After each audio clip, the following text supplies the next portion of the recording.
Only 7 episodes in, and I'm at a loss for words. This really is a great series. Hey everybody, Templar74 here with another Yu-Gi-Oh video, and today's Yu-Gi-Oh video is going to be an episode impression regarding episode 7 of Yu-Gi-Oh VRAINS. Now, I'll be honest with you guys. This episode, 3 thoughts came to my mind first of all. First off, the Trickstar deck is really annoying. Link Summon Overload.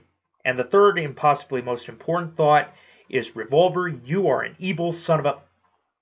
But those points aside, the episode starts off with the beginning of Blue Angel versus Playmaker, and Blue Angel takes the first move. She's using a continual summon of her Trickster monsters, and of course she uses a magic card called Trickstar Sanctuary, but the continuation summoning of her monsters is not all in vain. It allows her to immediately link summon her ace monster, Trickstar Holly Angel, and it has a very annoying effect.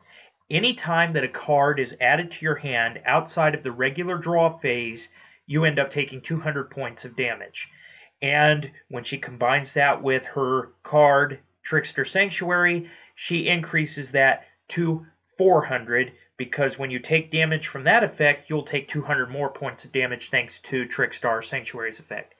And that is a very annoying combination of its own, but also it makes it worse when you consider that Holly Angel attack increases every time that happens, or every time Playmaker takes damage. So we see that going on throughout the duel, and even Ignis and Playmaker later on, well, not so much Ignis, but Playmaker comments on that is very efficient. A very efficient play. But that point aside, we see Yusak or Playmaker. He does his continual Link Summon to get Link 1, then Link 2, then Link 3, Decode Talker. It's pretty much the same thing we saw when he dual Go, with a couple of exceptions, but pretty much the same thing. And by the time we get up to Decode Talker, Blue Angel manages to destroy it using Trickstar Holly Angel's effect. And Playmaker at this point, he's up against the wall. He's down to only 800 life points at the very tip of his teeth, or by the skin of his teeth. And he actually does this on purpose because he wanted to use his special skill, Storm Access. But even with all that going on, there was one constant theme going on through the duel, and that is Blue Angel wants to show her brother, Zaizen, that she can hold her own. Now, I do have one other thing I want to say. This translation is starting to conflict each other, because at first Zaizen was her brother-in-law, now he's her brother. That's conflicting information that's going to have to be addressed. Probably in a future discussion I'll try to address this. But yeah, that's starting to get a little confusing. But regardless of what Zaizen is to Blue Angel, or Aoi, excuse me, the point is, he's not very happy, because he's actually watching this duel go on, and he's not very happy. His main impression is, after everything I have done for you, this is how you're repaying me, by defying me. I'm only looking out for your safety, and I told you exclusively to stay away from speed duels because they were dangerous. So he's not very happy about this. And eventually the duel goes on. Playmaker brings out Inko Talker, which is the monster that he picked up in the Data Storm. And Blue Angel at this point is very infuriated because she refuses to go down. She's going to show her brother that she can hold her own, and she is confident that she's going to defeat Playmaker regardless of this. And we get to the very end of this duel where, I hate to say this, she draws the Hanoi card, the card that the Knights of Hanoi put in her deck. And it's Dark Angel, and here's the thing about this card. In every single Yu-Gi-Oh generation, there's at least one of these cards, minus Arc 5 that literally had 5 of these cards. But they're pretty much mind control cards. They're tainted cards, evil cards that take over and influence the protagonist. We get those in every single Yu-Gi-Oh generation, so it wasn't surprising that we were going to get one now. But when Blue Angel draws that card, Revolver is seen in her eye, and he's basically saying, you cannot defy me anymore. You will be a Knight of Hanoi. But the strange thing is, Blue Angel doesn't play the card right away. She holds on to it, which shows that she is showing a little bit of restraint. However, once Playmaker is starting to beat her down and almost to the point of winning, she's like, no, I have one option left, and she plays the Knight of Hanoi card, Dark Angel. And then using its effect, that kind of backfires on her. But when she first summons the card, regardless, she ends up falling pretty much down to her knees. She's in excruciating pain because of this card, the evil influence of it.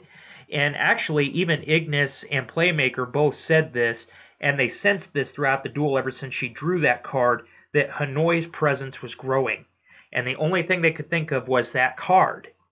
Well, she plays the card and she starts having this weird reaction to the card, and Zaizen is ordering the security team at Solotech.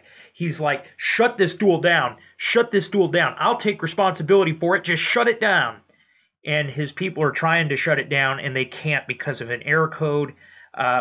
Safe money is that it was the Knights of Hanoi that purposely did that so that he couldn't interfere with it.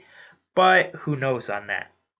So anyway, Playmaker has to end this duel. He has to defeat the Knight of Hanoi, and pretty much he thinks it to himself, at least in my opinion, that it's probably the only way to save Blue Angel. So he goes ahead, he attacks, he ends up winning the duel, but we just see Blue Angel fall from the sky and fall down. And we actually figured out from a new episode summary for episode 8, which is not airing next week because of a break, but the week after, that the result of that card was Aoi, or Blue Angel, regardless of what you want to call her, has ended up in a comatose state. That'll be a discussion for another day as well. This just got so serious. But overall, I loved the episode. Again, those were really the only 3 thoughts that came to my mind during this. The Trickster deck is very annoying, and if I run into a duelist as a dueler myself, if I run into somebody using that card or those cards in a trading card deck, I'm going to be very infuriated because this is a very annoying combination of cards. Second of all, Link Summon Overload. They did way too many Link Summons for me to follow, and that was one of the main grievances I had, but not really. You know, it's one of those things that's really whatever. I know it's a new gen. They're trying to promote it and all that good stuff. And then my third and final thought, and I still believe this fully deep down into my heart, Revolver, you are an evil son of a... But that point aside, I loved this episode. This episode was fantastic. And I'll be honest with you guys, I was literally crying when we saw Blue Angel fall. And after she had been through all that with the card, I was literally crying. And I think I was covering my mouth going, oh, the entire time. You know, this is just a first for a Yu-Gi-Oh series. I've never felt this connected, and I'm loving it so far. They're really on a roll up to episode 7. Episode 7 is a really good episode in my opinion. Other than the little quirks I had, this episode is still getting an 8.5 out of 10 for me, which is still very high for a Yu-Gi-Oh episode. But in the comments section down below, let me know what you guys thought of this week's episode. Did you love it? Did you hate it? What were your thoughts on Blue Angel? What are your thoughts on Zaizen's relationship to Aoi? Just let me know what your guys' thoughts, comments, and opinions are about this episode in the comments section down below, because as always, I enjoy hearing from you. Alright everybody, as always, Templar74 signing off. Have a great day everybody, and I'll talk to you all next time. Goodbye everybody.